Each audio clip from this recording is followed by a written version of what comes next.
प्रियतिकरं प्रियचारुतरं नटनार्तननागरराजकुलं भक्तिकरं प्रियचारुतरं नटनार्तननागरराज कुलकामिनी मानसलास्यकरं प्रणमामि शचीसुतगौरवरम्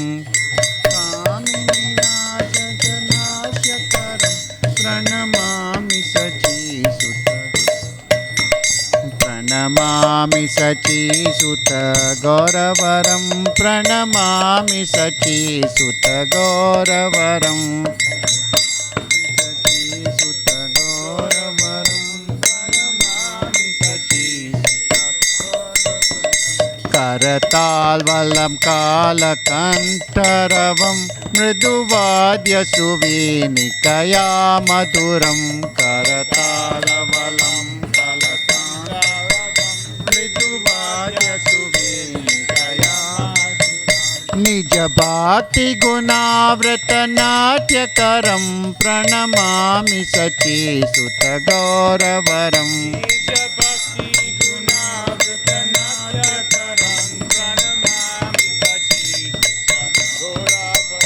प्रणमामि शचीसुत गौरवरं प्रणमामि शचीसुत गौरवरं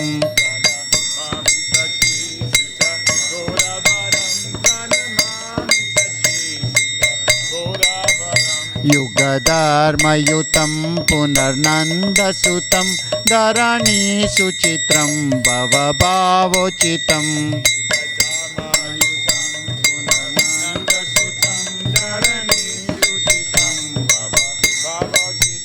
तनुध्यानचितं निजवाशयुतं प्रणमामि शचीसुत गौरवरं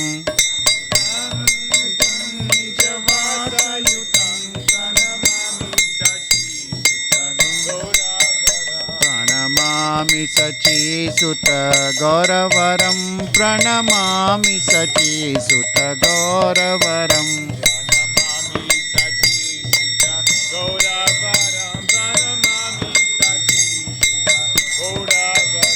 अरुणं नयनं चरणं वशनं वदने स्खलितं स्वकनामधरं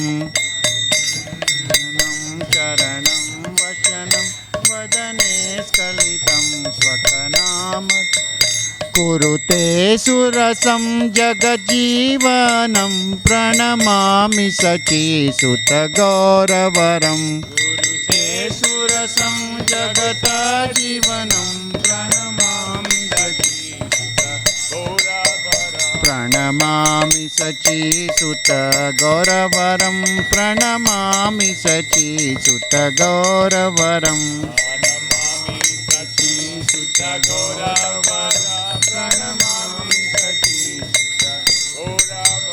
प्रणमामि शचीसुत गौरवरं प्रणमामि शचीसुत गौरवरं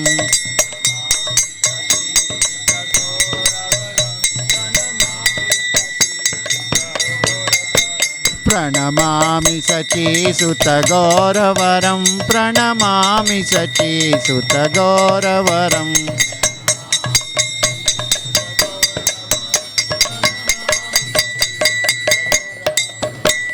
जय श्री शचीसुत की जय।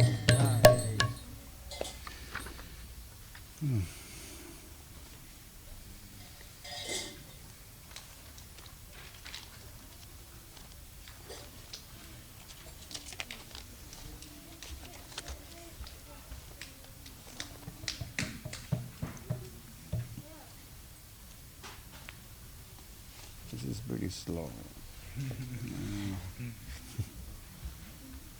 This is fine. This is Hindi.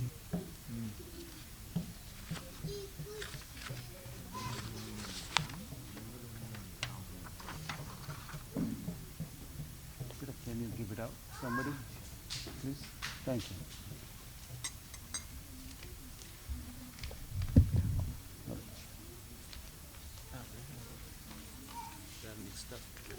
Oh, sorry. चोरी चोरी. Yes. Or here.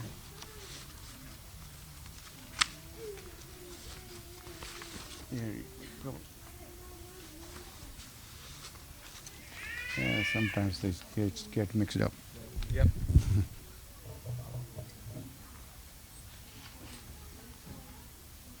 Should I finish this, Prabhu? चोरी चोरी माखन खाए गयो रे वो तो छोरो गोवाड़ को. माखन खाए गयो रे वो तो छोरो. चोरी चोरी माखन खाए गयो रे वो तो छोरो गोवाड़ को. माखन खाए गयो रे वो तो.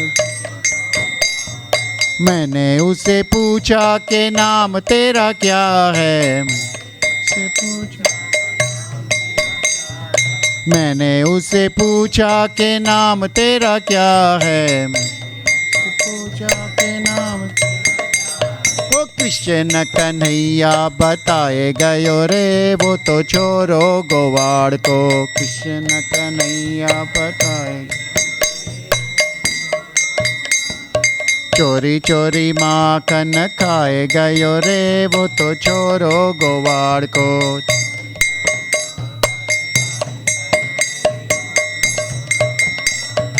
मैंने उसे पूछा के गाँव तेरा क्या है. से पूछा के गाँव तेरा. मैंने उसे पूछा के गाँव तेरा क्या है. गोकुल मथुरा बताए गयो रे वो तो छोरो गोवाड़ को. मथुरा बताए गयो रे वो तो चोरी चोरी माखन खाए गयो रे वो तो छोरो गोवाड़ को.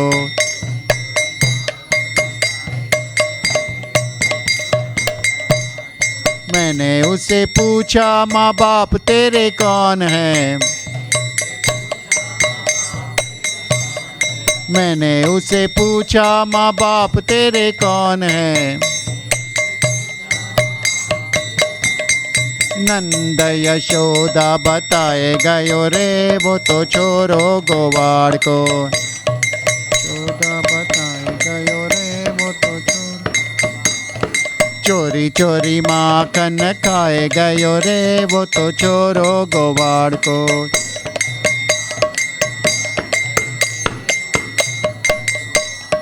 मैंने उसे पूछा के खाना तेरा क्या है.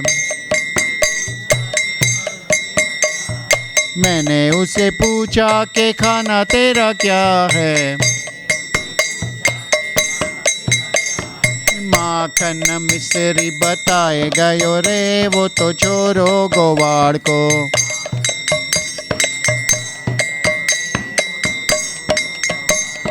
चोरी चोरी माखन खाए गयो रे वो तो छोरो गोवाड़ को.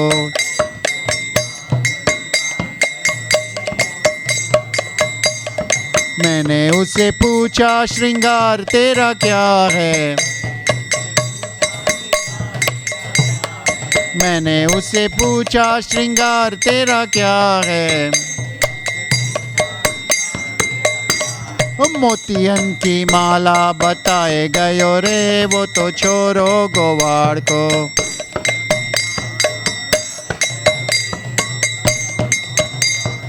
चोरी चोरी माखन खाए गयो रे वो तो छोरो गोवाड़ को.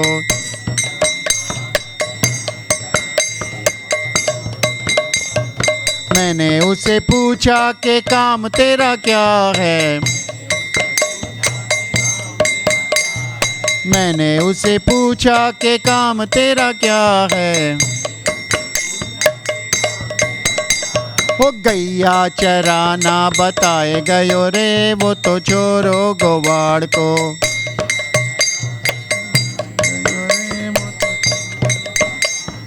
चोरी चोरी माखन खाए गयो रे वो तो छोरो गोवाड़ को.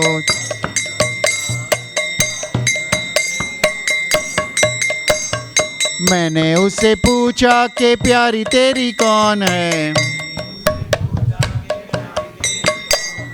मैंने उससे पूछा कि प्यारी तेरी कौन है।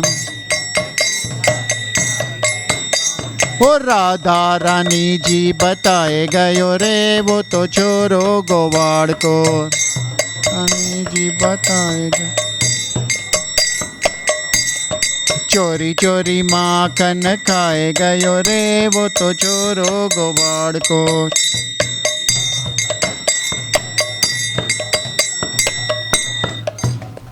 जय श्री राधा रानी की जय, कृष्ण भगवान की जय।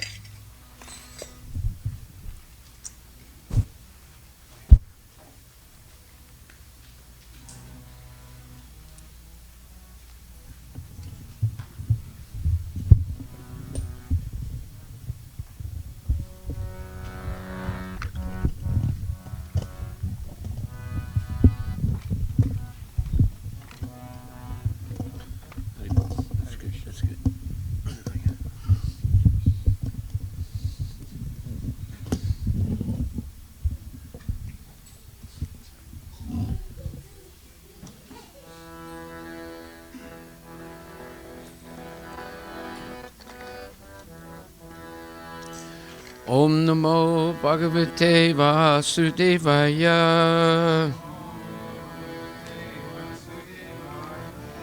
Om Namo Bhagavate Vasudevaya.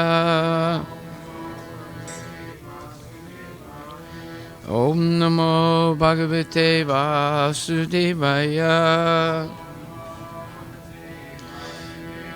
Nama Om Vishnupadaya Krishna Prestaya Bhutale Shrimati Bhakti Vedanta Swami Niti Namane Namaste Saraswati Deve Gauravani Pracharyane Nirvisesa Sunyavadi Paskatya Risatarine Jaya Shri Krishna Chaitanya Prabhu Nityananda Shri Advaita Gadadhar Shivasadi Gaur Bhaktivinoda Hare Krishna Krishna Krishna Hare Hare Hare Rama Rama Rama Hare Hare.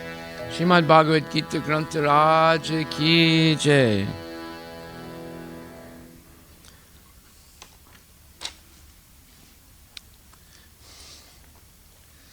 Hare Krishna. So today we're going to hear the way of spiritual and godly life. And first of all, in spiritual life, everything is focused on controlling the mind. And we see today there is an epidemic of people who can't control their mind.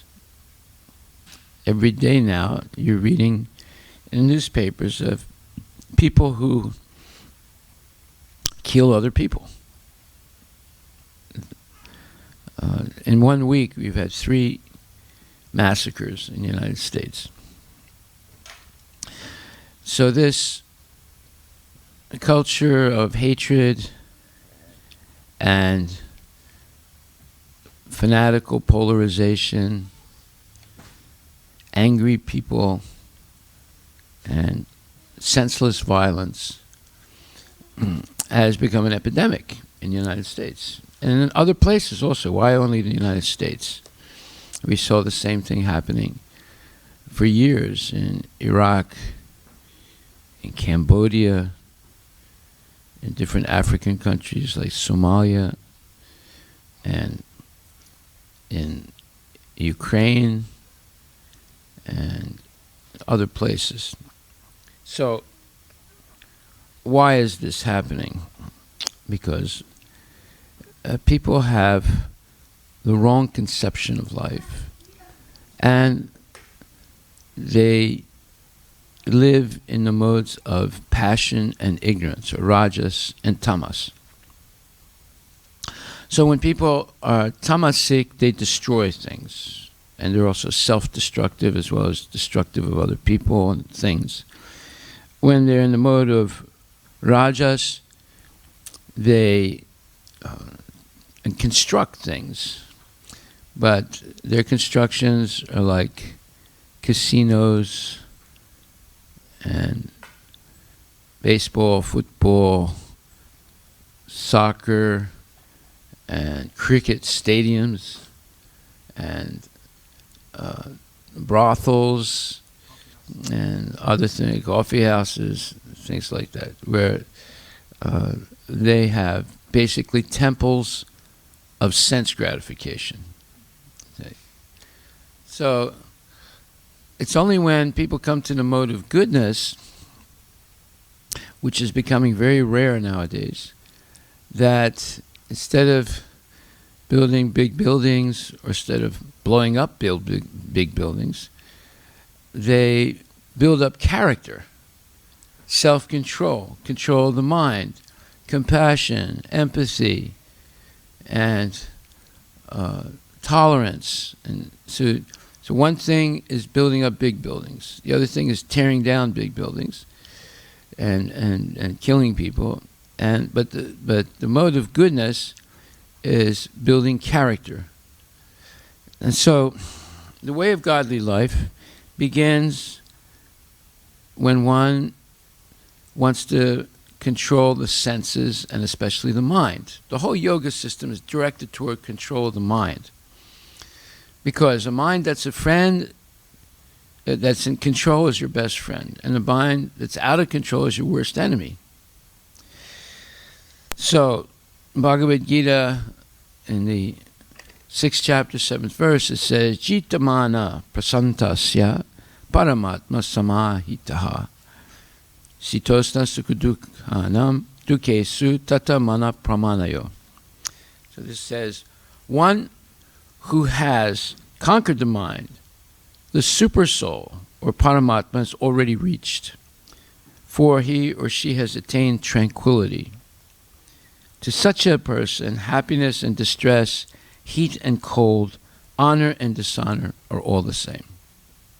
So this is a stage, what we call neutrality. A person is neutral regardless of what condition of life they're in. They're not disturbed by it. By that neutrality, they continue their service for Krishna without being disturbed. This is one sign or one indication of the mode of goodness. So,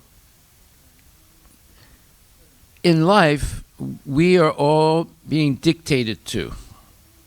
Dictated to, meaning people are telling us, you should do like this, you should do like that. So, when a child is born, at first, the parents are very liberal with the child. But as it begins to grow, they start saying, you should do this, you should not do that. You should do this, you should not do that. Right? They're dictating to the child. And when you go to work, the boss is telling you, you should do this, you should not do that. If you don't do like I say, then we'll fire you. Yeah. And when a husband and wife get married, husband tells wife, you should do like this, you should not do like that. And the wife tells husband, you should do like this, you should not do like that. So we're being dictated to all the time. But actually, the dictation that we should listen to is Krishna's words. And Krishna is telling us, Patram pushpam phalam toyam yomi bhakta prayachati tadaham bhakti bharatam asnami prayatat manaham. Or for me, with love and devotion, a leaf, water, fruit, and flower, and I will accept it. So in a very nice way, Krishna is telling us, I will only accept this leaf, water, fruit, and flower. And I will not accept meat, fish, eggs, and other, what is considered tamasic or rajasic foods, say, like onion, garlic, and liquor and so forth. So, whose dictation are we going to listen to? That's the decision we have to make in life. So, according to Bhagavad Gita, every human being is meant to receive the dictation of Krishna. And Krishna has spoken to us. He's spoken to us in the Bhagavad Gita. And he's giving us many instructions. Apparently he's instructing Arjuna, but Arjuna is a prototypical human being that's confused about what is the purpose of life, what is the real purpose of life. So Krishna is gently but firmly instructing Arjuna, you should do like this and you should not do like that. So Krishna says that I am present in the heart. Sarva shichaham hridi sanivisto matak smriti jnanam apahanam cha vedaischa sarviraham eva vedya vedantavit eva vid vichaham. He says that I am present in the heart of everyone, and from me comes knowledge, remembrance, and forgetfulness. So Krishna is in our heart. He's present as Paramatma. He has the power to expand himself infinitely and at the same time continue his pastimes with the gopis and the residents of Vrindavana in the spiritual world. His pastimes in the spiritual world are not interrupted in the least bit, but yet he's present everywhere in the material world as Paramatma, and especially in the heart of every living entity. And Krishna is the source of all knowledge. Any knowledge we have, we're receiving from Paramatma. And that means that he can give us knowledge, and he can hold back knowledge, and he can erase our knowledge. Yeah, one little valve in the heart that doesn't work properly, and you don't get enough oxygen to the brain, you have a stroke, and you get paralyzed, and you also can lose your memory in a matter of a few seconds. In a matter of a few seconds, you see. So Krishna can give us knowledge, he can make us forget, or he can erase everything that we know. Okay. So he gives us, he says, Sarva Shichaham Vidichanvisto, Matak Smriti Jnanam Apahanabcha. Matak means from me comes remembrance, knowledge, and forgetfulness.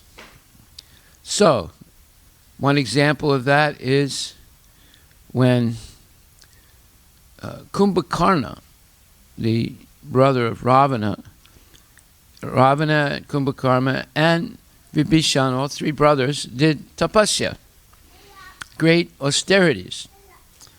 And eventually Lord Brahma appeared before them and he said, what do you want by this severe austerity? And Ravana said that I want to be able to defeat all my enemies.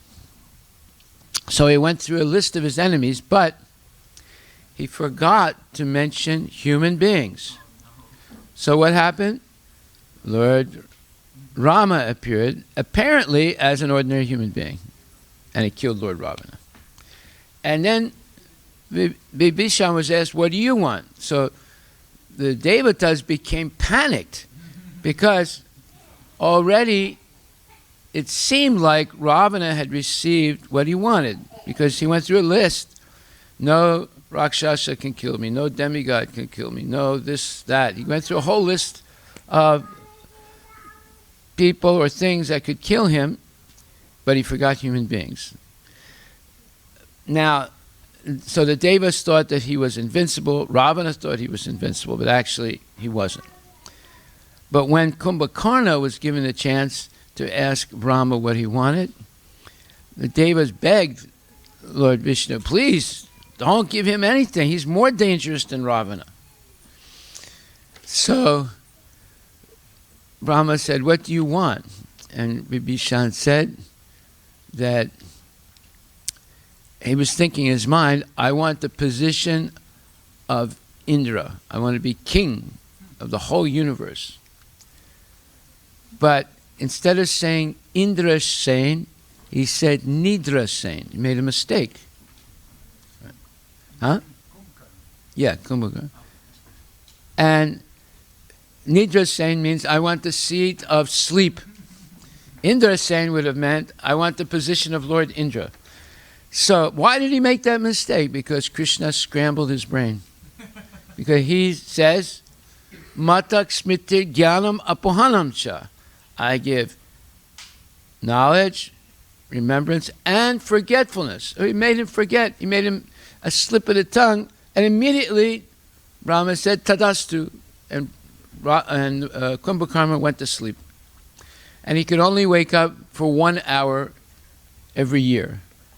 And 1 hour, he would eat voraciously and then go to sleep again. See? So, we see here that the Paramatma, or Krishna in the heart, is the source of our knowledge, remembrance, and forgetfulness. And he does this all the time, like Hitler. Hitler invaded Western Europe and subjugated it very quickly with his blitzkrieg, his storm-like invasion, overpowering invasion. So he easily conquered France, the Netherlands, and Poland, and Austria, and so forth, and some of the Scandinavian countries, and very quickly. And then he started to conquer England. And he was on his way to conquering England. But something happened, and he decided that he would also conquer Russia. Now, he had made a peace pact with Stalin before the war started. And that was a very strategic, smart thing to do, because Russia is a big country. But he broke that peace pact and attacked Russia. And when he attacked Russia, something happened that he didn't count on. Russia did not have an army as strong and as well equipped as the Germans. The Germans were very well equipped, and they had a very disciplined army. But now the Germans were fighting on two fronts. And one thing Hitler did not count on was that Stalin, although his army was much less armed than the Germans, he had a huge army. And he was a ruthless man. So what he did not have in terms of equipment and training, but he had a big, huge number of soldiers. And he kept throwing the soldiers at the Germans, and the Germans kept killing them, but it slowed down their advance. And then the Russian winter came in. Now, Napoleon also had attacked Russia, and Napoleon was defeated exactly like the Germans because of the Russian winter. And the Russian winter bogged down the whole German army, and eventually they had advanced so much that they were not able to supply their soldiers. And many of those soldiers died of starvation or froze to death. The Russians were used to their winter, and they just kept invading, or just kept charging the Germans. Eventually, Germans ran out of ammunition. They were exhausted. They were starving, and 1 million German soldiers were killed. But 20 million Russian soldiers were killed. 20 million Russian soldiers were killed. But eventually, Stalin defeated Germany on the Eastern Front, and then the Allies invaded on the Western Front, and eventually Germany was completely exhausted and it collapsed. So you see, Hitler also made a mistake. He had no reason to declare war with Russia other than his false ego, because he had a peace pact with them. Stalin did not want to fight with the Germans. So we see how Krishna can bewilder people, just like there was a very, very famous person named Descartes. He was a big philosopher in France. And he came up with a perfect system of reasoning by which one never makes a mistake. He was a brilliant philosopher. Yet, he made a mistake. He was invited to go to Denmark as a visiting scholar by the Queen of Denmark. And he went there, but it was winter time, and he caught a cold and he died. See? Although he had a perfect system of logic by which you cannot make a mistake. See? So you see, he did make a mistake. So these things are happening because people ignore Krishna and they think that they're smarter than God. And even though they're extremely powerful, like Hitler, or Ravana was much more powerful than Hitler, still they make mistakes and they're defeated. And why do they make mistakes? Because Matak Smritir Jnanam Apohanam Cha. Krishna gives remembrance, knowledge, and forgetfulness. Okay, so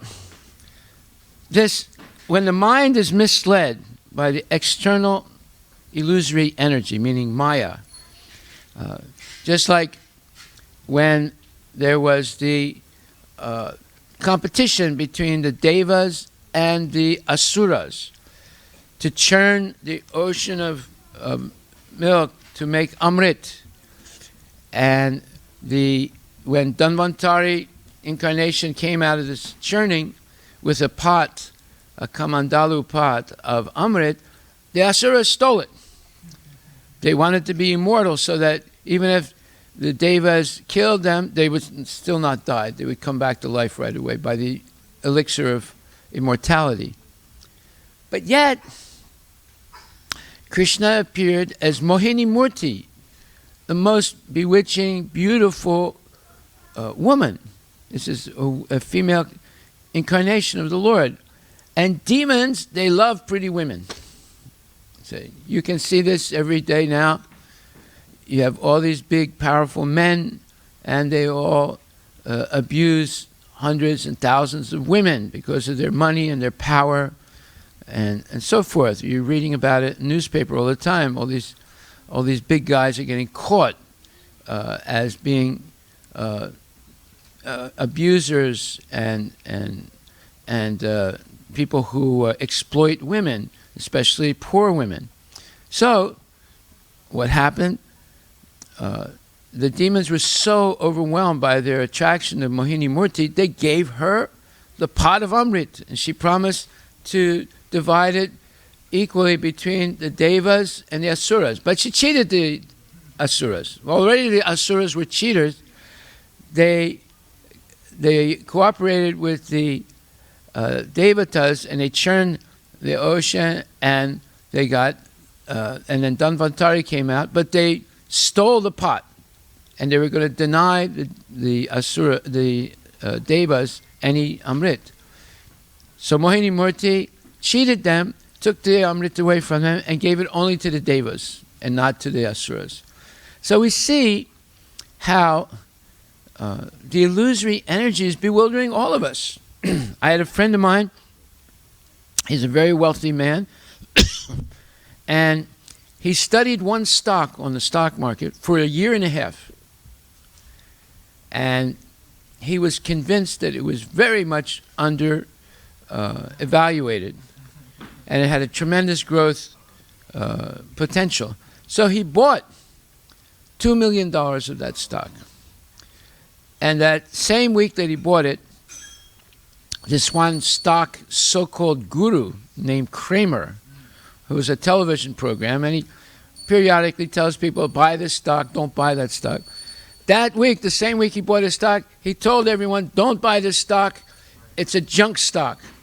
And after he said that, my friend's $2 million investment went down to $200,000 in a matter of 2 or 3 days because of Mr. Kramer's advice to the public on his television program. Right? And he was devastated. See? So, my friend made a mistake. Why did he make a mistake?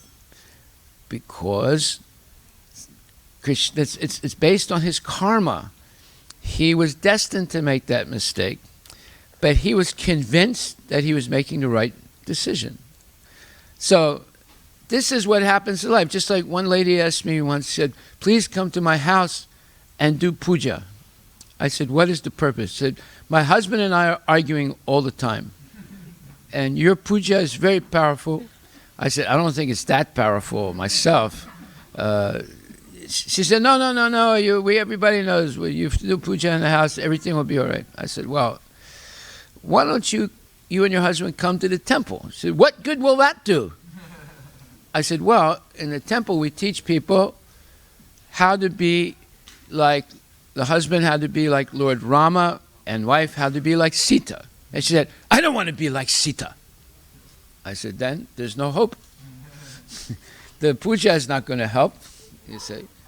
So we see, and she told me also, she said, when I first got married, I was convinced my husband is Rama.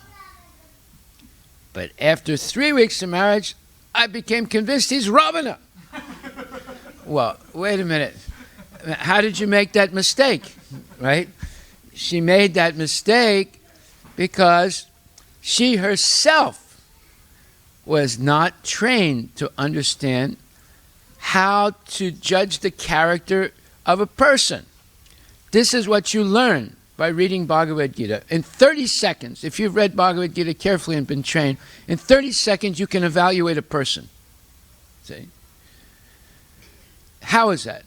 Well, one way is to see what's on their plate when they're going to eat. If there are dead bodies on the plate, like chickens and meat and eggs and fish, then that means the person is a mode of ignorance. They're eating dead bodies. Like if you're driving down the road and you see some roadkill, you know what roadkill is? That means someone ran over a rabbit or a bird or something. Would you get out of the car and pick it up and take it home and put it in the microwave and then eat it? Never. You wouldn't pick up a dead body.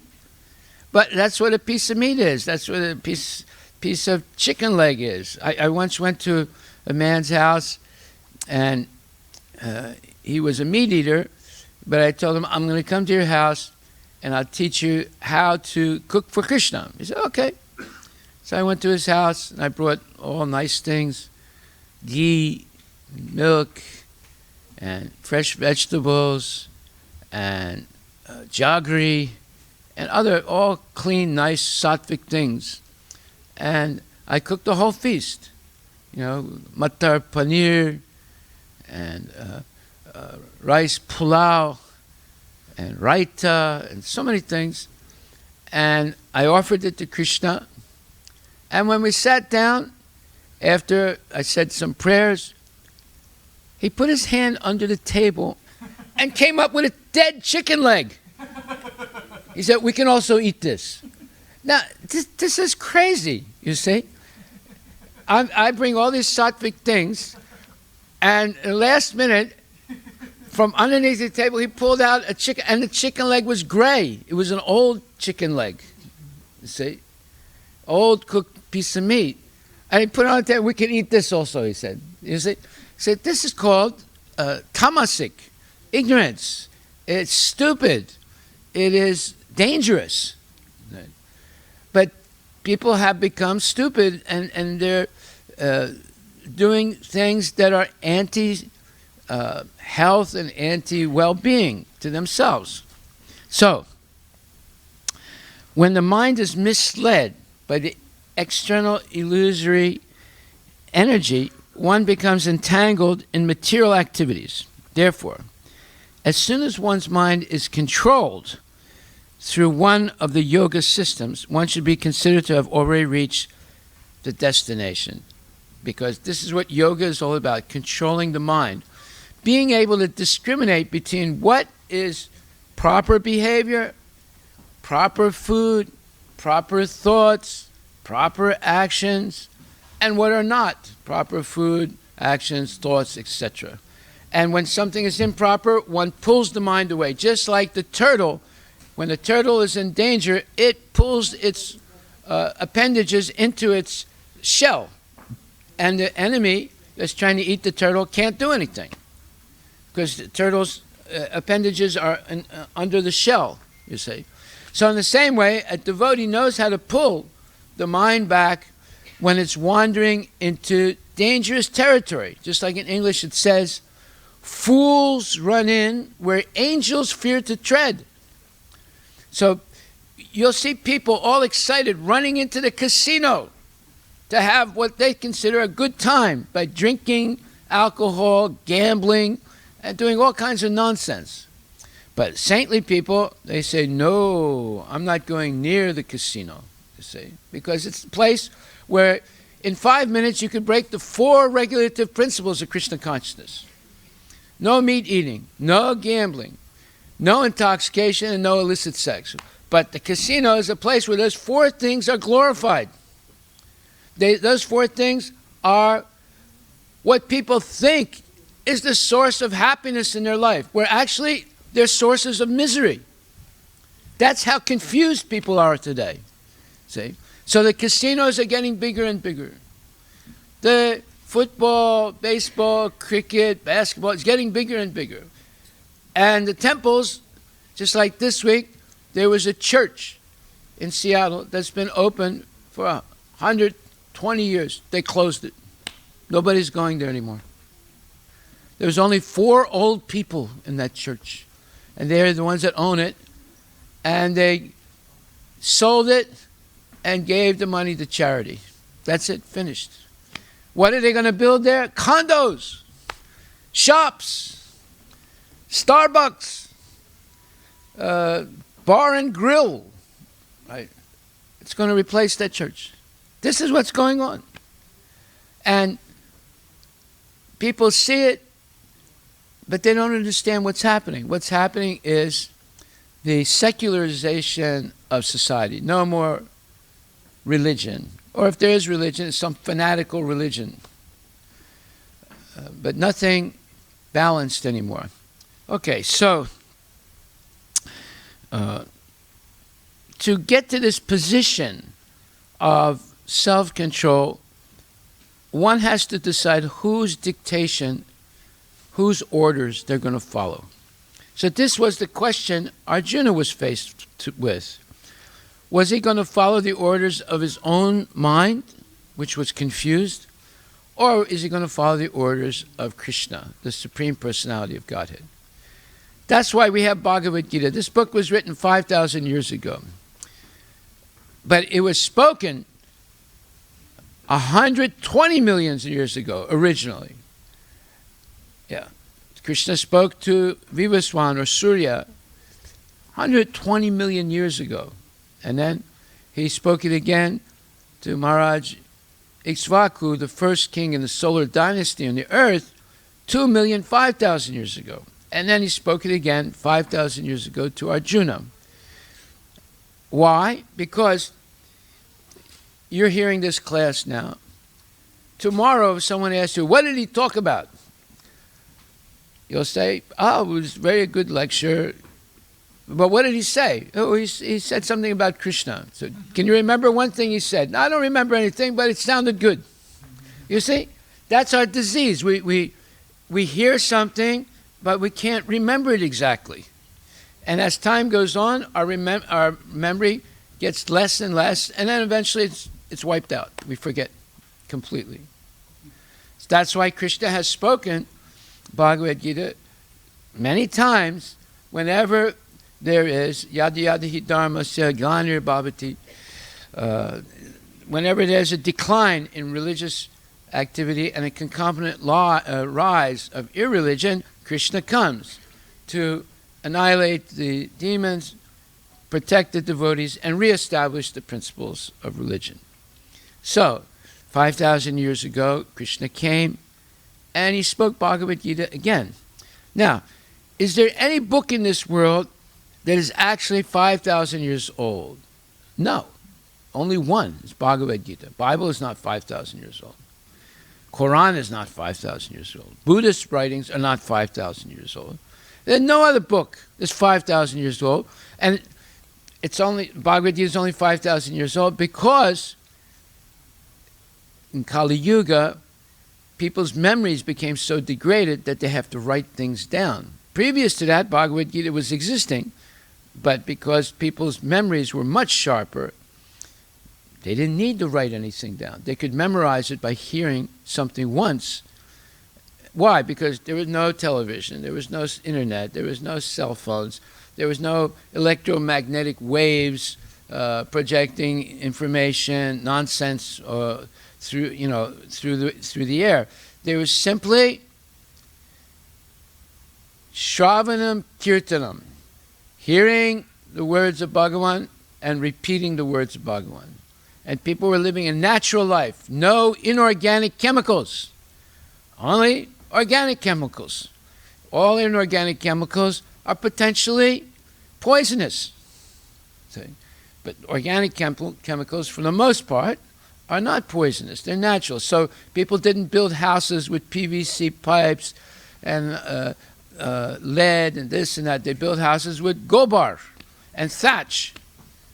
All natural materials, and they were surrounded by natural things like fresh vegetables and milk and so forth. And therefore, their life was very simple, but they were much smarter, much better at remembering things and memorizing things and repeating them correctly. So, the mind must admit some superior dictation in life. So we have to decide who we're going to listen to and accept as an authority. Should it be the scientists who say everything started with a big bang and developed through a process of Darwinian evolution, and there's no God, and the purpose of life is just eat, sleep, and be merry, for tomorrow we will die? That is a life of frustration and defeat, because nobody wants to get old, nobody wants to get sick, and nobody wants to die. But as long as we accept false ideas and accept them as the truth, we are obliged to be subjected to this unnatural process of birth, old age, disease, and death. And we think it's normal. It's not a normal thing. Normality is immortal life. That's who we actually are. We have an immortal soul. But we're dumbed down by nonsense theories. Big Bang, evolution, this thing, that thing. All these theories are wrong. And because of that, people adjust themselves to, yeah, I have to get old and sick and die. But before that, I'll use some Botox and I'll get some monkey gland injection, and I'll take some supplements, and I'll go on the keto diet, and I'll do Atkins diet, eat all protein, all meat, give up all carbohydrates, just eat meat. And so, all nonsense. All these things are nonsense. And because of that, people suffer unnecessarily. So, the effect of controlling your mind is that one automatically follows the dictation of Krishna or Paramatma, and one achieves this transcendental position of Krishna consciousness. So Krishna is telling us, very simply, Patram Pushpam Phalam Toyam, just offer me a leaf, water, fruit, and flower, and I'll accept it. So he's telling us what to eat, because what you are, what you eat. If you eat chicken wings and chicken legs and gizzards and liver and all that junk, you'll look like a chicken. If you eat pig, you'll end up looking like a pig. Take a look at the pig. Look at the people in Walmart. They're filling their carts up with all kinds of meat, and they look like pigs. They look like chickens. They look like dogs, whatever, you know. Why? Because they're eating stool. However, if you eat nice ladu and nice chawal and nice sabjis and drink milk, you look like a devata. All cooked in ghee. The devas only eat food cooked in ghee. That's why their bodies are very beautiful and strong. See? But if you cook everything in dalda, you'll look like a demon. You end up looking like Ravana, somebody like that, you know, all crooked and everything. So we have to come back. Like in India, they say old is gold. But today people say old is smold, you know. We want new things, you know. We want PVC and we want artificial things, you know, plastic all over the place. Look what's happened. Because of plastic, you go to India, it's all over the place now. It's in the Ganges, it's in every river. It's contaminating everything, right? Before, people had cups made out of leaves, and you throw them, and they compost almost immediately. Plastic, it can take 100 years to compost. The ocean today is full of so much plastic as the whole state of Texas, and it's floating around and destroying everything, you see? In India, a lot of Cows cows are dying because they're eating plastic bags. are dying because they're eating plastic, because people don't take care of the cows anymore.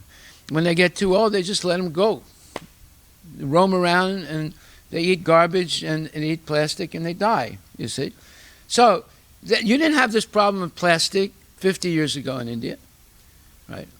But in the last 50 years, this whole plastic culture is ruining things.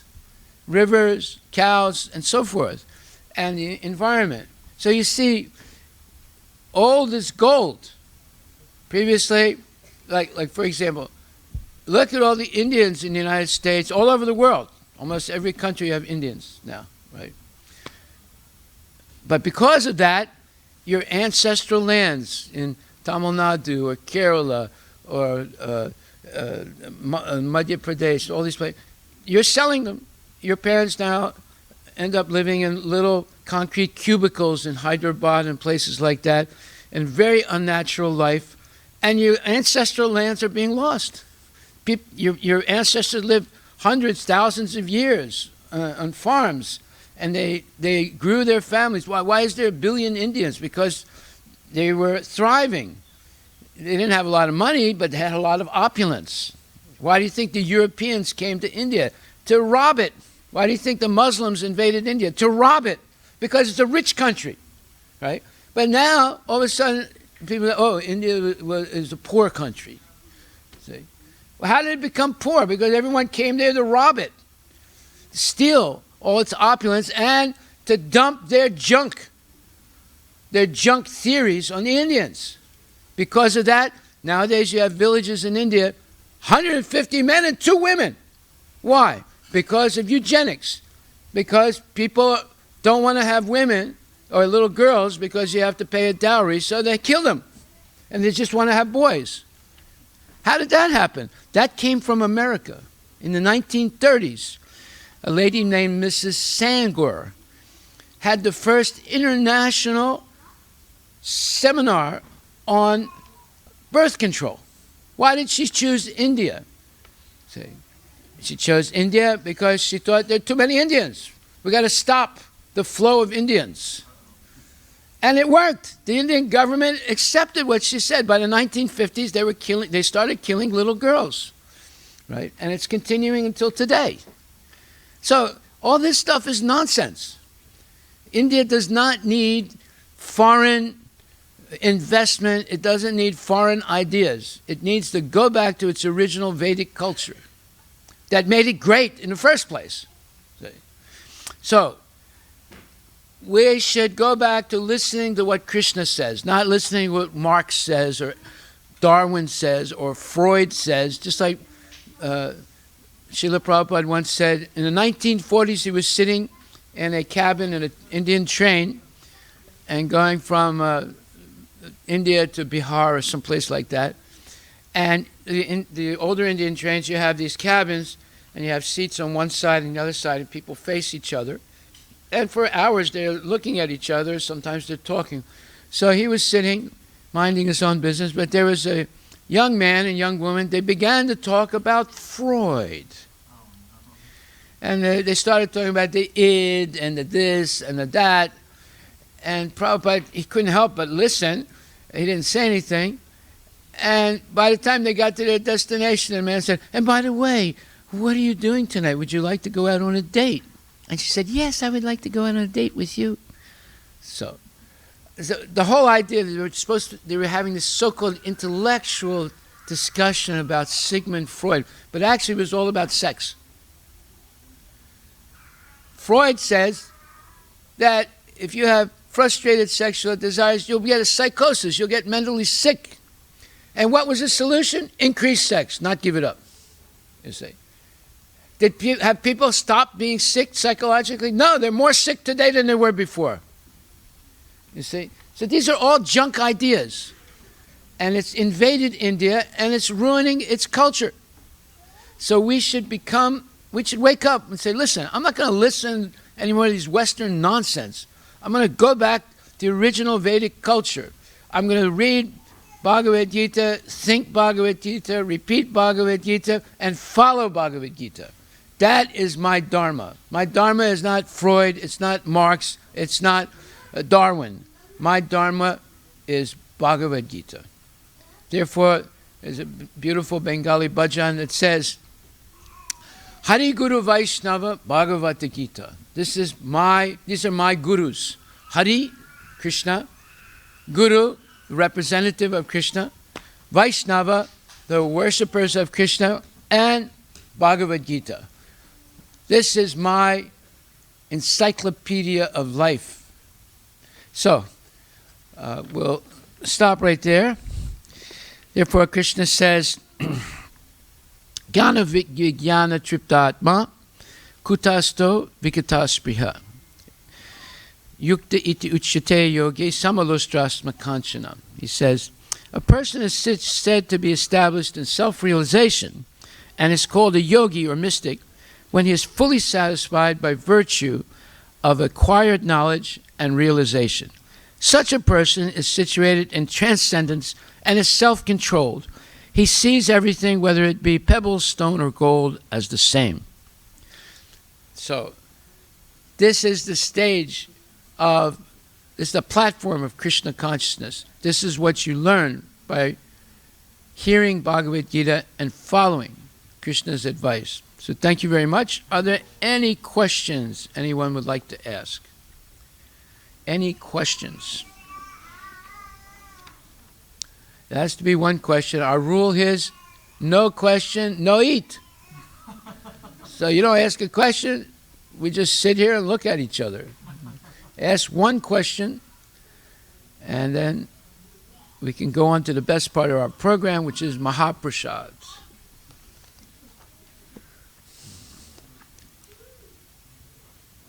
Yes, you're saving everybody. Go ahead. Why does Krishna say Mukta Sangha Samashra, that you get mukti from me?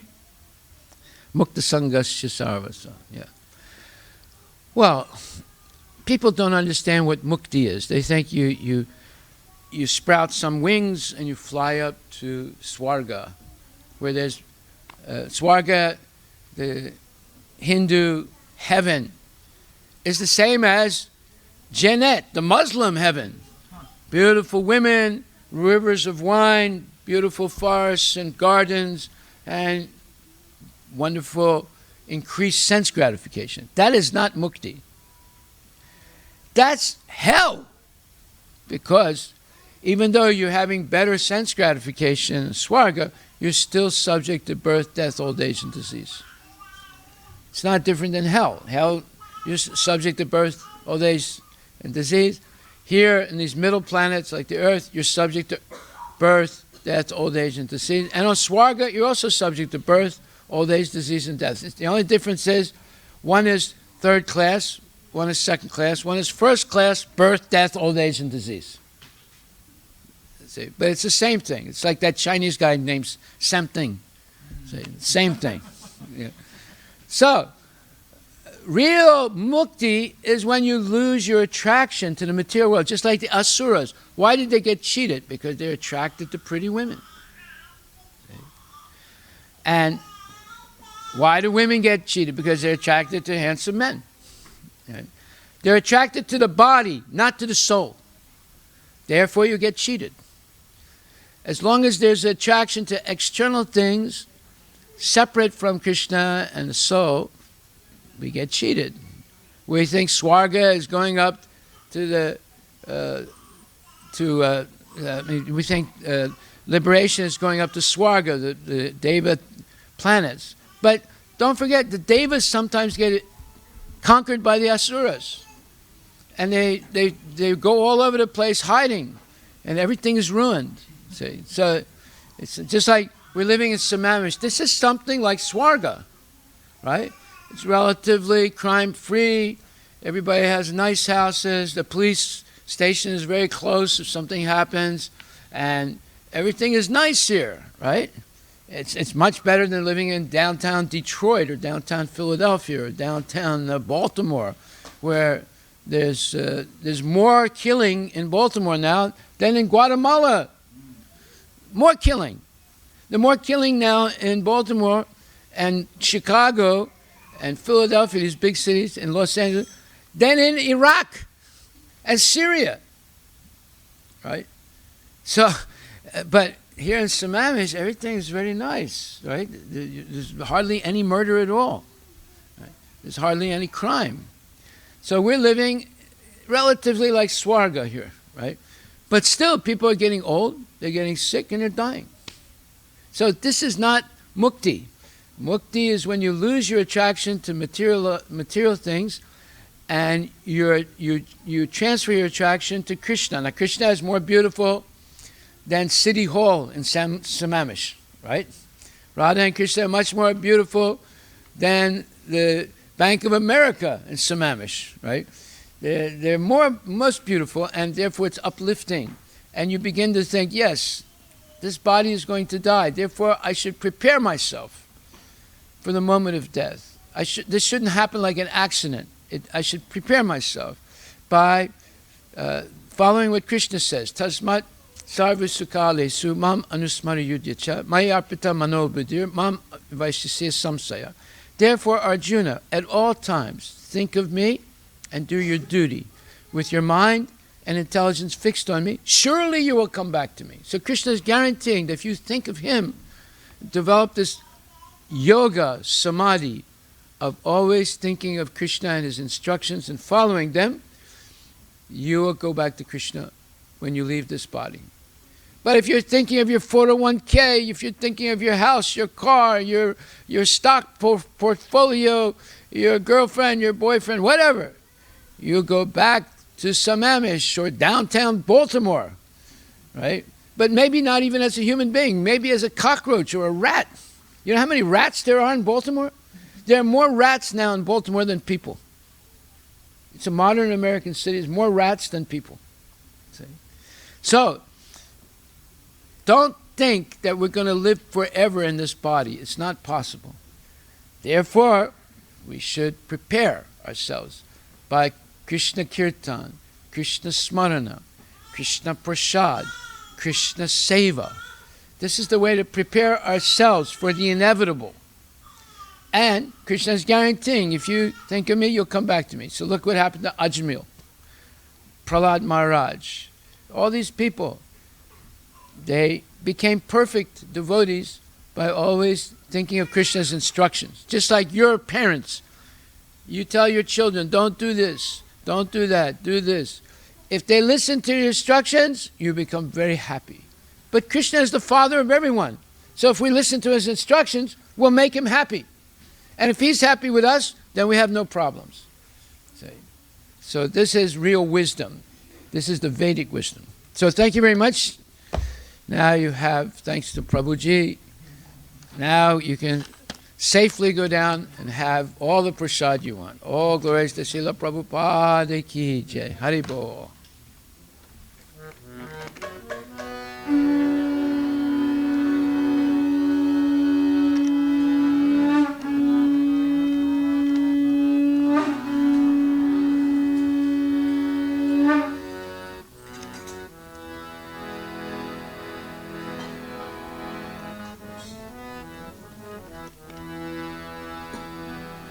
Bhaja Govinda Govinda Gopala.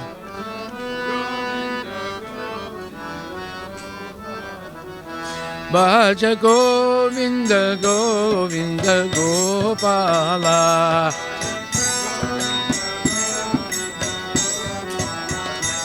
Bhaja Govinda Govinda Gopala.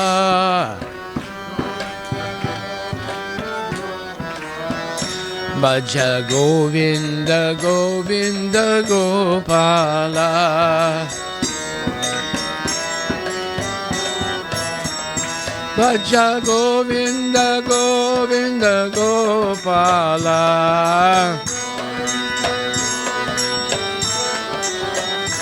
Bhaja Govinda Govinda Gopala.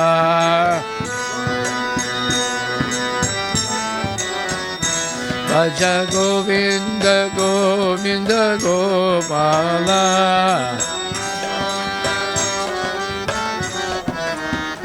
Bhaja Govinda Govinda Gopala.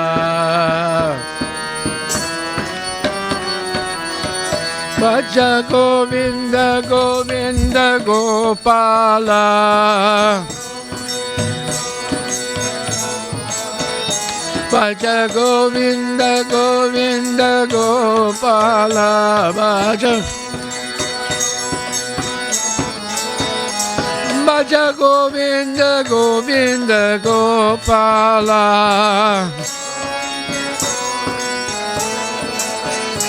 Bhaja Govinda Govinda Gopala.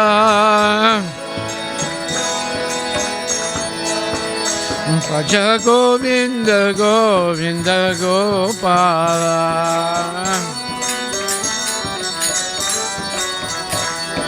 Govinda Govinda Gopala Nandulal. Govinda Govinda Gopala Nandulal. Govinda Govinda Gopala Nandulal. Govinda Govinda Gopala Nandulal. Bhaja Govinda Govinda Gopala Nandulal.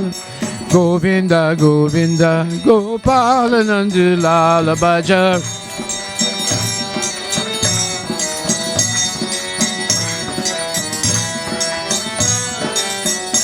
Hey Gopala Nandulal, Hey Gopala Nandulal, Hey Gopala Nandulal, Hey Gopala Nandulal.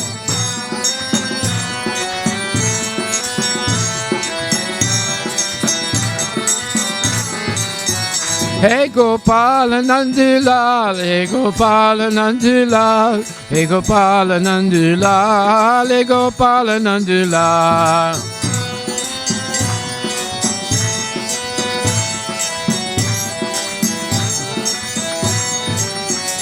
Bhaja Govinda Govinda Gopala Nandulal.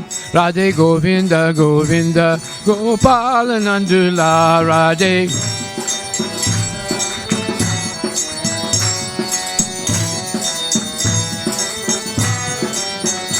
Hey Gopala Nandulal, Hey Gopala Nandulal, Hey Gopala Nandulal, Hey Gopala Nandulal.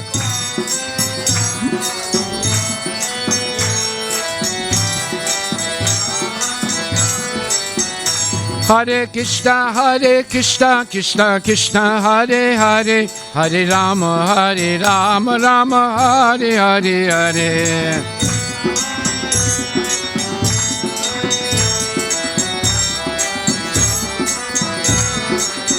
Hare Krishna, Krishna Krishna, Hare Hare, Hare Rama, Rama Hare Hare.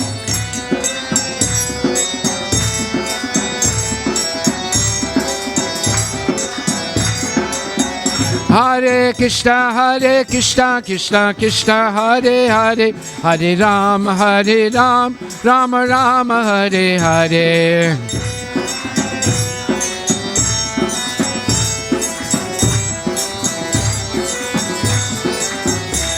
Hare Krishna, Krishna Krishna, Hare Hare, Hare Rama, Rama Rama, Hare Hare.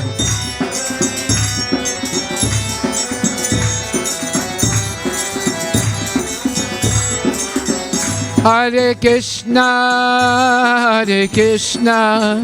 Krishna Krishna, Hare Hare, Hare Rama, Rama Rama, Hare Hare.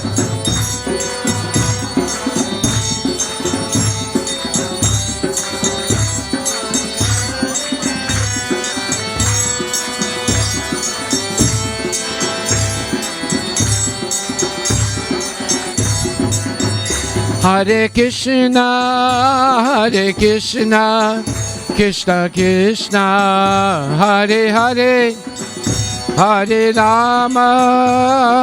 Rama, Rama Rama, Hare Hare.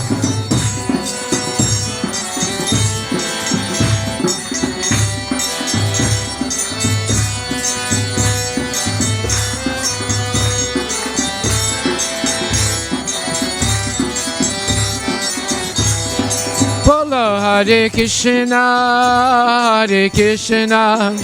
Krishna Krishna, Hare Hare, Hare Rama, Rama Rama, Hare Hare.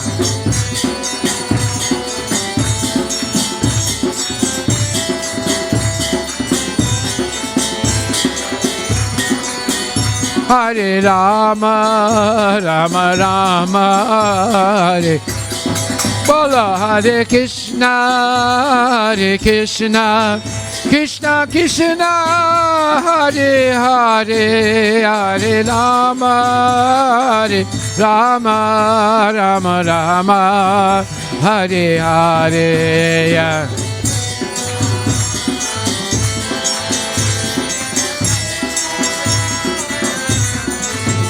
Hare Rama, Rama Rama, Hare Hare. Hare Krishna, Krishna Krishna, Hare Hare, Hare Rama, Rama Rama, Hare Hare.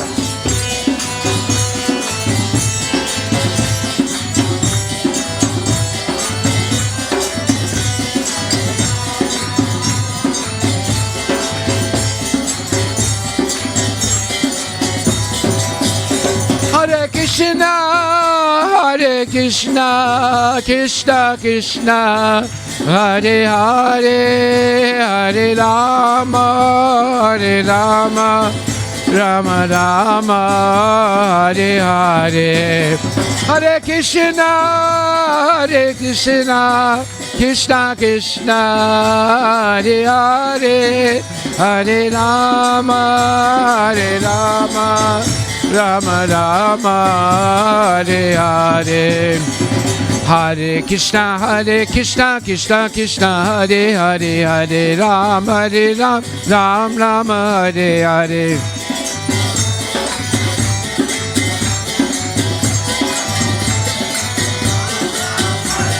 Hare Krishna, Krishna, Hare Hare, Hare Ram, Rama, Hare Hare. Krishna, Hare Hare, Hare Ram, Rama.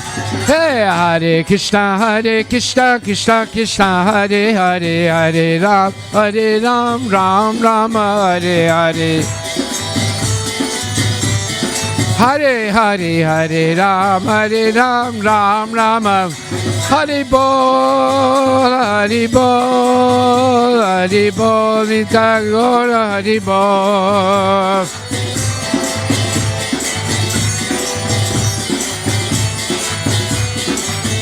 Nitagora, Hare Bol, Haribo, Nitagora, Haribo, Nitagora, Haribo, Haribo, Haribol Nita Gora Haribol. Kiba Jayo Jaya Gora Chande Arati Ke Soba.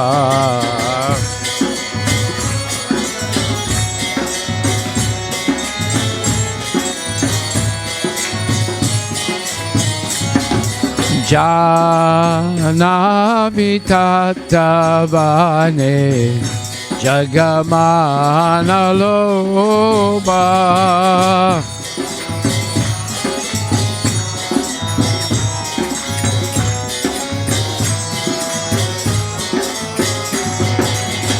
Gorangera Rotik Soba Jagajana Manaloba. Gorangera Rotik Soba Jagajana Manaloba. Goranga Parotik Soba Jagajana Manaloba.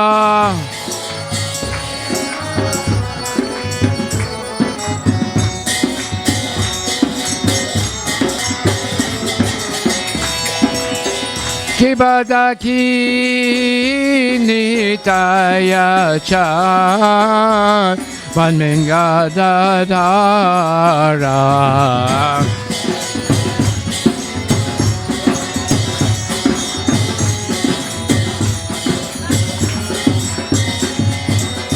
Nikate Advaita Shini Vasachatradara.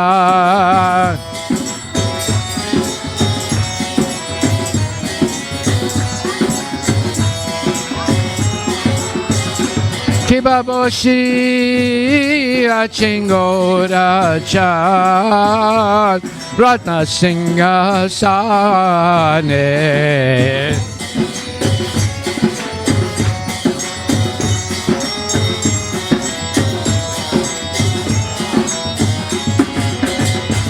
Bharati Korena Brahma Adideva Ganeya.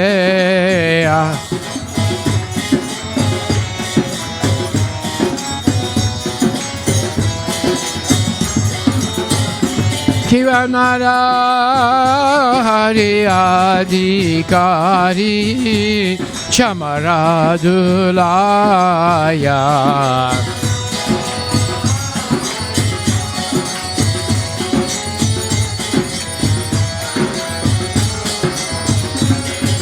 Sanjaya Mukunda Vasu Gosadigaya.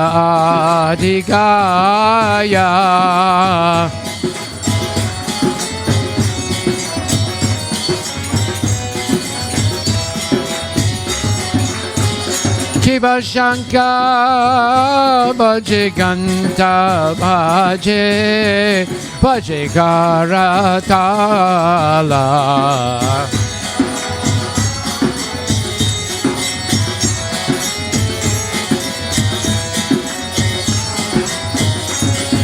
Madhura Midanga Bhaje Paramarasala.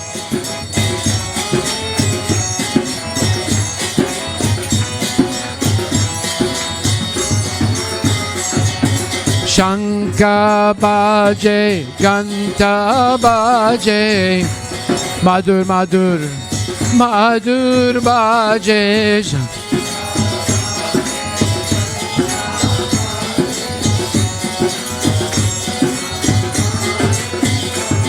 Bolo Shanka Bhaje Ganta Bhaje Madhur Madhur Madhur Bhaje.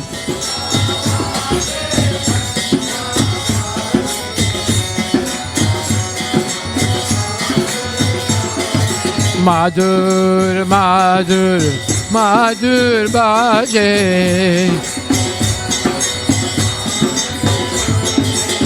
Madhur Madhur Madhur Bhaje.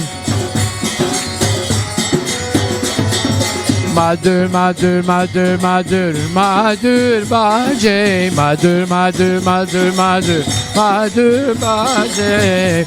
Hare Krishna, Hare Krishna, Krishna Krishna, Hare Hare, Hare Rama, Hare Rama, Rama Rama, Hare Hare, Hare Krishna.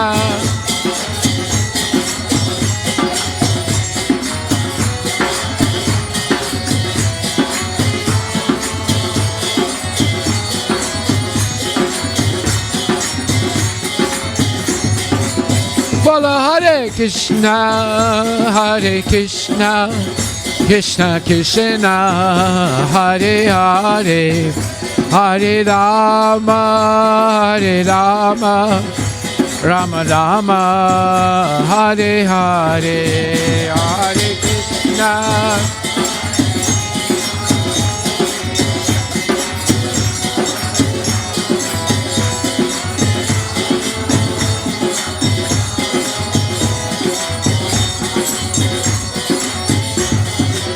Bola Hare Krishna, Hare Krishna, Krishna Krishna, Hare Hare, Hare Rama, Hare Rama, Rama Rama, Hare Hare, Hare Krishna, Hare Krishna, Krishna Krishna, Hare Hare, Hare Rama, Hare Rama, Rama Rama, Hare Hare.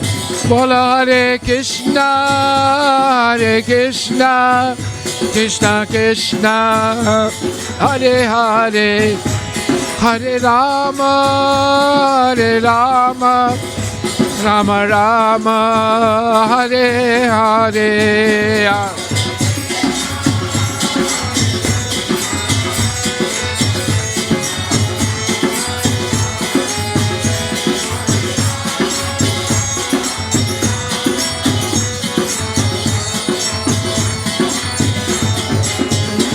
Hare Krishna, Hare Krishna, Krishna Krishna, Hare Hare, Hare Rama, Hare Rama, Rama Rama, Hare Hare.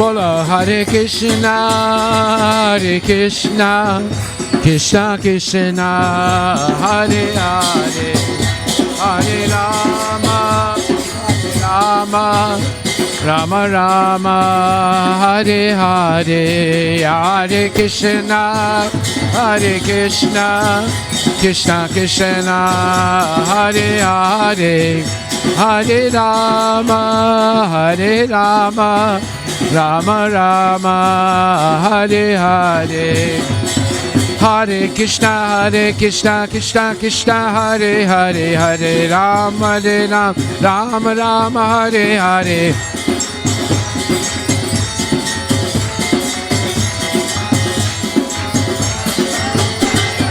Hare Krishna, Krishna Krishna, Hare Hare, Hare Rama, Ram Ram, Hare Hare.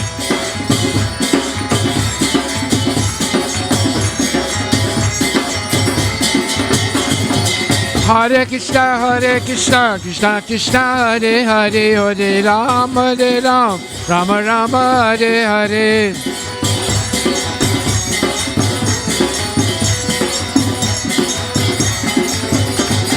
Hare Krishna, Krishna Krishna, Hare Hare, Hare Ram, Ram Ram, Hare Hare.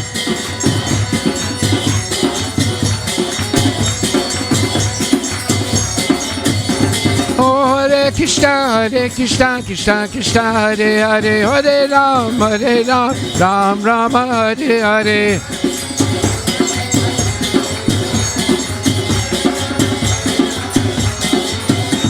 Hare Krishna, Hare Krishna, Krishna Krishna, Hare Hare, Hare Rama, Hare Rama, Rama Rama, Hare Hare.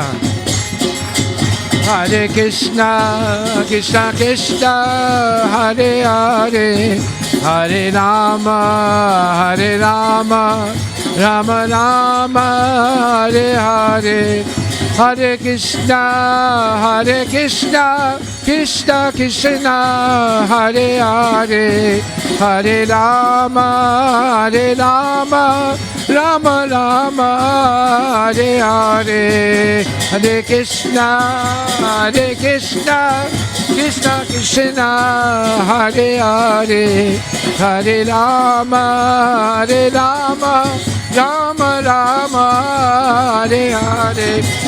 Hare Krishna, Hare Krishna, Krishna Krishna, Hare Hare, Hare Rama, Hare Rama, Rama Rama, Hare Hare. Hare Krishna, Krishna Krishna, Hare Hare, Hare Rama, Hare Rama, Rama Rama, Hare Hare. Tagore Hari Bol, Hari Bol, Gora Hari Bol, Nita Gora Hari Bol, Hari Bol, Hari Bol, Hari Bol, Nita Gora Hari, Nita Gora Hari Bol, Hari Bol, Gora Hari Bol, Nita Gora Hari Bol, Nita Gora Bol, Hari Bol, Hari Bol, Nita Gora Hari Bol. Baba ho koti chandra jini vadana ujvala.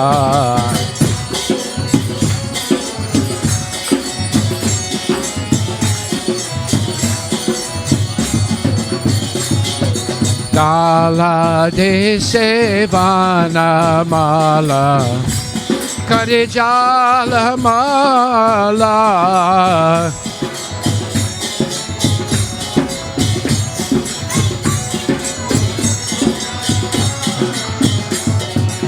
Kiba Shiva Sukha Narada Preme Gada Gada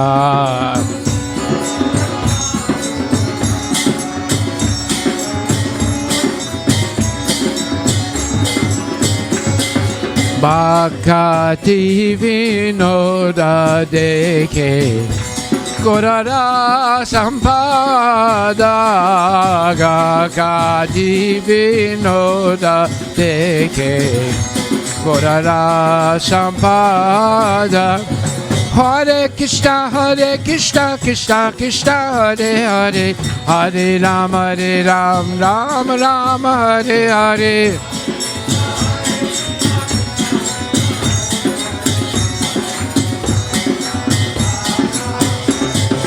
Hare Krishna, Hare Krishna, Krishna Krishna, Hare Hare, Hare Rama, Hare Rama, Rama Rama, Hare Hare.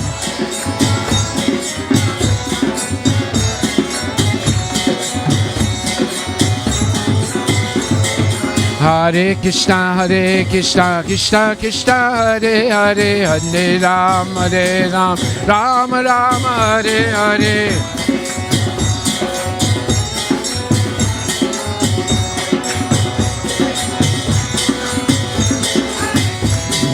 Namaste Narasimhaya Pralada Lada Dayini Hiranyakashipu Bhakshahai Shilatam Kana Kalaye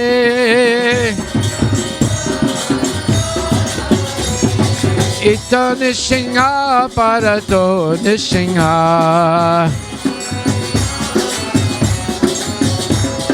Yato Yato Yamita Do Nishinha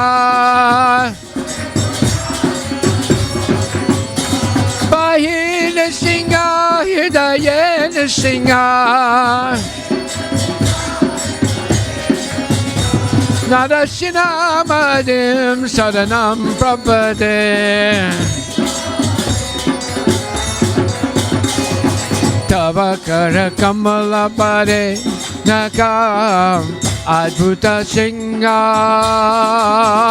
Dalita Hiranyakashipu Tanubringa Kesavadita Narahari Rupa Jaya Jagadesha Hare Jaya Jagadesha Hare Jaya Jagadesha Hare Tavakara Kamala Pare Nakam Adbhuta Singha Dalita Hiranyakasipu Tanubringa Keshavadita Narahari Rupa Jaya Jagadesha Hare Jaya Jagadesha Hare Jaya Jagadesha Hare Jaya Narasingade Jaya Narasingade Jaya Narasingade Jaya Narasingade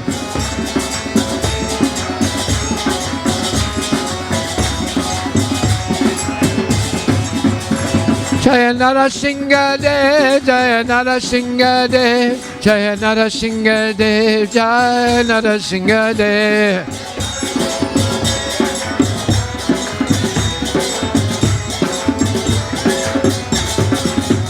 Hari Bol, Hari Bol, Gora Hari Bol, Nita Gora Hari Bol, Nita Gora Hari Bol, Hari Bol, Hari Bol, Nita Gora Hari Bol, Nita Gora Hari Bol, Hari Bol, Gora Hari Bol, Nita Gora Hari Bol, Nita Gora Hari Bol, Hari Bol.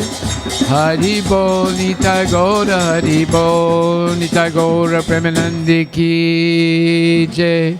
Jai Om Vishnupad Paramahansa Parajikachasthatara Satarasi Shishimad. His Divine Grace A.C. Bhaktivedanta Goswami Maharaj Srila Prabhupada Ki Jai.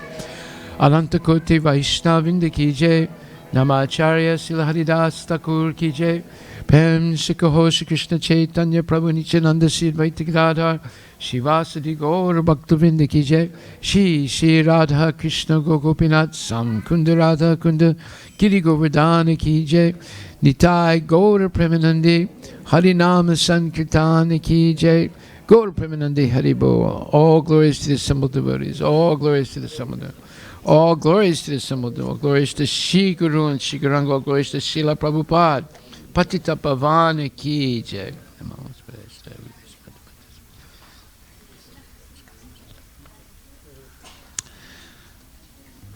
So we have a couple of quick announcements to make. This Sunday feast has been sponsored in the memory of Kusuma Kumari, mother of Damodar Prasad Prabhu and his family, in the memory of their dear mother Kusuma Kumari.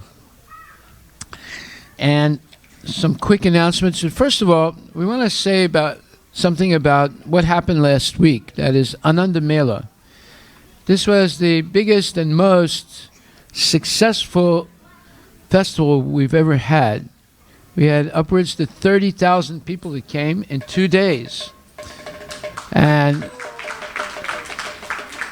this year we had many dignitaries giving us their good wishes for a continued success. First and foremost, the governor of the state of Washington, Jay Inslee. Secondly, the senator from the state of Washington for the United States Senate. Her name is Patty Murray. And the Lieutenant Governor, Cyrus Habib. And State Senator Patty Kuderer. And Mayor of Redmond, John Marcione. And also the director of For Culture. What is his name? I forget right now. Very nice man. And other dignitaries spoke very, very enthusiastically and highly of Ananda Mela, this festival in its 10th year. This is the 12th time we've had a major festival like this. The first two festivals were in Marymore Park, but now it's the 10th year that we're having it in the downtown Redmond City Hall campus. So actually, it's been going on 12 years.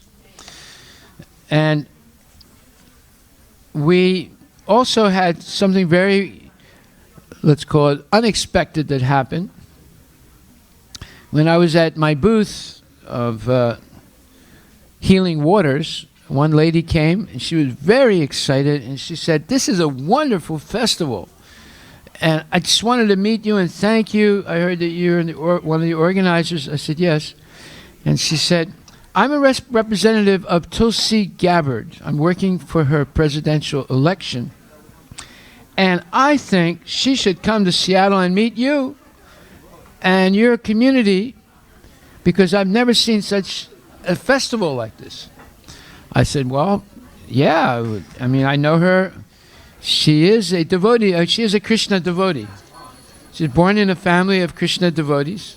Her father's a Christian, but her mother is an initiated devotee. And also, when I was director in our Hawaii temple, when she was elected to the House of Representatives, she had a big party in our temple. She invited all dignitaries from Hawaii, and we did a big feast for her, and they all came to the temple and had a great time. So she is, and just recently this year, she went to the New York Rath Yatra, Hare Krishna Rath Yatra Festival in New York in June, and she danced in front of Lord Jagannath, and she led the kirtan. So she is definitely a devotee. So I got, And today in LA Rath Yatra, okay. So her representative called me today. And no, she is coming a little later. So she called me today. She said, "I spoke to Tulsi about you and what you're doing, and she has 3 days, open dates, September 27th, 28th, and 29th. She'll come and meet you and meet your community and participate in any program that you make." So we're going to make a major program for her as a meet and greet of Tulsi Gabbard, who is running for the presidency of the United States. And she has a good chance of winning, becoming the next president. So keep your seatbelts tight, and I'll be announcing soon the date and the venue. She'll visit the temple, but I think we're going to have a major program in the Redmond Marriott. It's not sure yet, but someplace outside of the temple we're going to have a major program, and we're going to invite a lot of prominent members of the Hindu community and all people to this venue. We'll have free prasadam, and we'll have a meet and greet with Tulsi Gabbard. Haribol. Okay, so then there are many more festivals coming up this month. First of all is Krishna Janmashtami on 3 days, August 22nd, 24th, and 25th.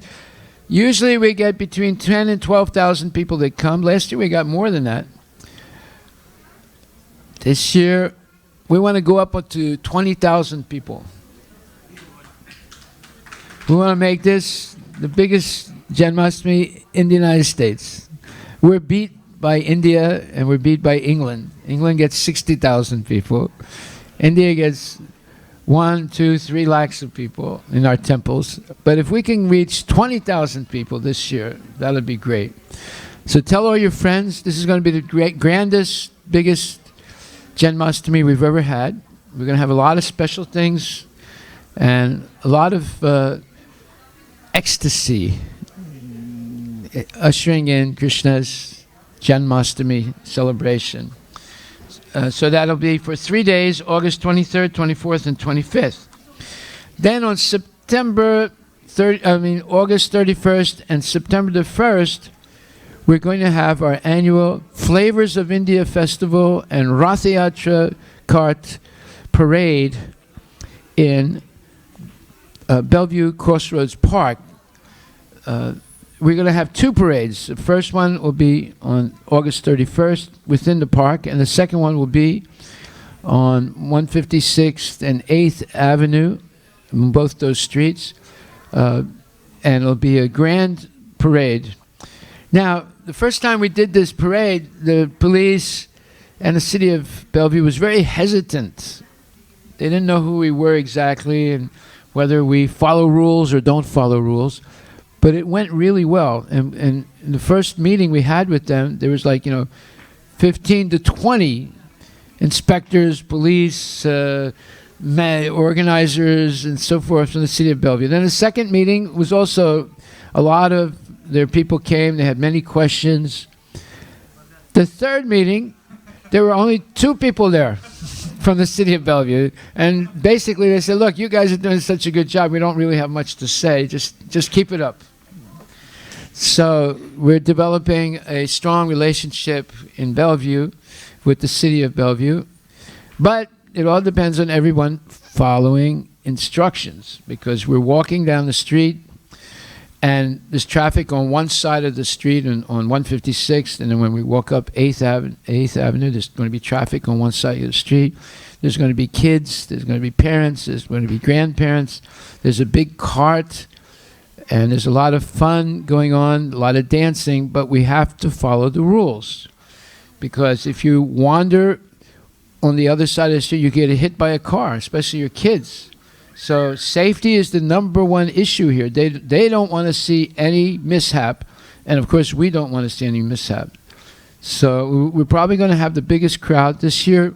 We've invited a large group of Sri Vaishnavas who are also going to participate in the parade, and they will have our deities of Utsav deities of Balaji and Bhudevi and Sri Devi, and they'll be doing the Sri Vaishnava sidestep, and we're expecting to have at least 30 to 50 Sri Vaishnava men and women, and very nicely chanting the Divya Prabandhams in Tamil, and maybe the Purusha Sukta. So they're going to begin, and then next we're going to have our Dance for Peace ladies. We're going to at least 30, maybe up to 50 of our ladies, nicely dressed. And we did this in the Derby Days parade. We won first prize. Out of 50 different groups, we won first prize. See? So then our ladies will be dancing. And then will come our children, and they'll have their small cart with Jagannath, and they'll be singing and dancing. And then the big cart with all the Harinam Sankirtan. So we want at least, besides the general crowd, we want at least 100 devotees, nicely dressed, dancing, choreographed, very organized way, leading the parade, and everybody else also. So keep that in mind. That will be, the big parade will be September the 1st. There'll be a smaller parade the day before within the Crossroads Park.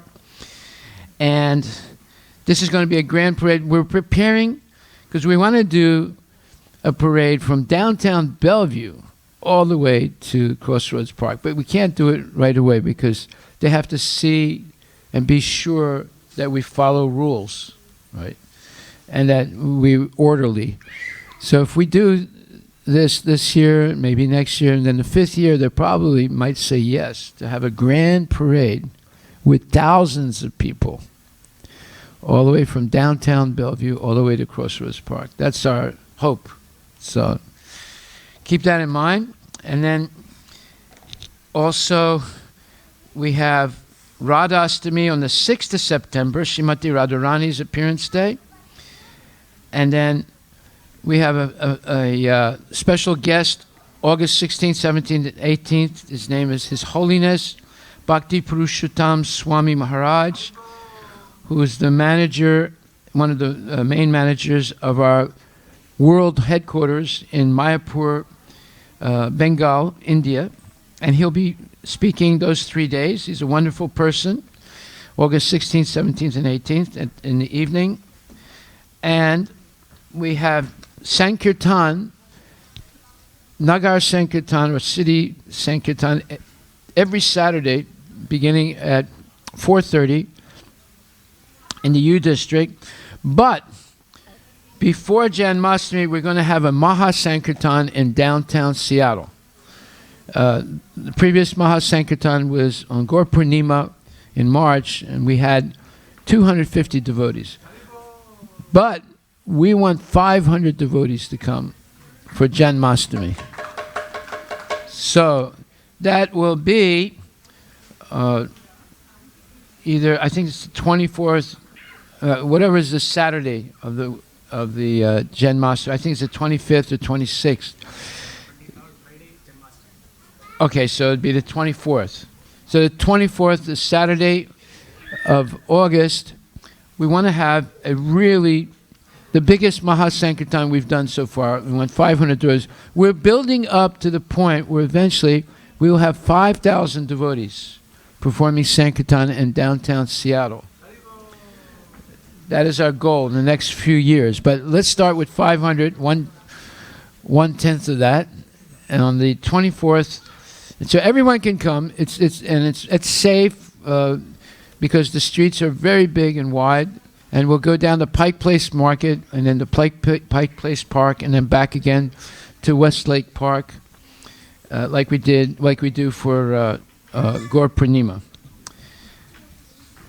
So thank you very much. And again, the Sunday feast is in memory of Kusuma Kumari, the mother of Damodar Prasad Prabhu. Hare Krishna. Oh, glorious to Srila Prabhupada. What? Oh, August 14th also is Krishna's brother's appearance day, Balaram, Lord Balaram, or Balaram Jayanti. And what day is that? Wednesday. Okay. So August is the month of festivals. And also today we had a gigantic picnic at our farm in Auburn. And it was a lot of fun and a lot of gastronomical ecstasy, meaning big feast. And we had, the cows are beautiful. Our herd of cows is increasing now. We have 22 cows in Auburn, and now those are Guernsey cows, and we have 8 Gir cows now, Gujarati Gir cows. We got 2 new cows today, came from Texas, and our herd is increasing. The milk production is increasing. We have still 5 more cows that are pregnant that are going to give birth in the next few months. And our goal is to go up to 250 cows. And because of that, we're going to purchase another farm that's much bigger than at least 80 to 100 acres. And it has a full functioning dairy in it so that we can milk 16 cows at once. No, the next farm will probably be south of Olympia. Yeah, but it's a beautiful, beautiful place. We're still negotiating for it, or we're going to buy another farm. One way or the other, we have to, because our herd is going to increase tremendously. We'll still keep our farm in Auburn because it's a wonderful place. It's not too far away, and it'll be a major retreat center. Today we had yoga at the farm, so we had about 25 yogis that came, and they did yoga, and then they were part of the picnic festival. We have a jacuzzi now that works, and we have a massage chair that works, and we have a sauna that's going to be working very soon. So, and we're setting up our beds so people can come and stay overnight. So it's going to be a great, great place, and it's beautiful, and we have a huge garden now of fresh vegetables there. So it's going to develop into a major retreat center. And now we're hoping to open our Bellevue Temple by January. We have all our permits now, and we're just trying to finalize who's going to be the construction company. And then we're going to begin construction in the inside of the building to make it into a temple and hopefully a nice restaurant and a after-hour school and a Varnashram college. So a lot of things are happening. We need more and more devotees to make all these things happen. For Ananda Mela this year, we had 500 volunteers. 500 volunteers. How many of those volunteers were Microsoft employees? We better find out real quick. Okay, thank you very much. And are there any ladies or gentlemen who would like to do some bhajans for Radha and Krishna? Anybody? Don't hesitate. You want to do some bhajan? Come on. You want to play harmonium? No, I don't sing. Okay, play mridanga.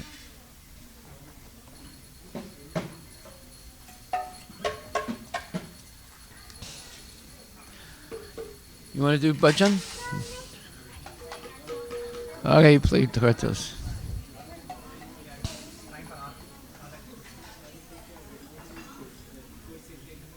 You want to sing? Okay. Yeah. But just waiting for them. I can do Hare Krishna. No, you can start. Start with Hare Krishna and do Radha Krishna.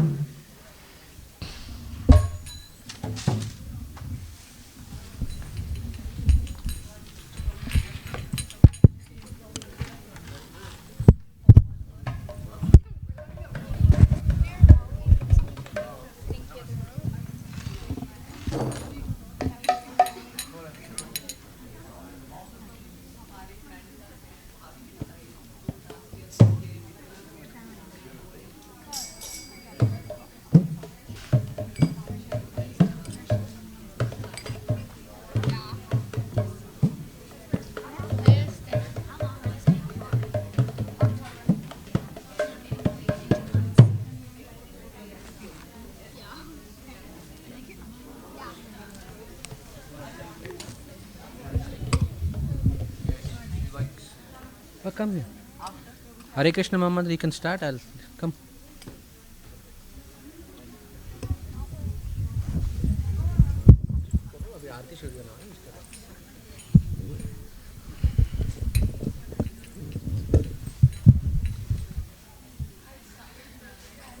Hare Krishna.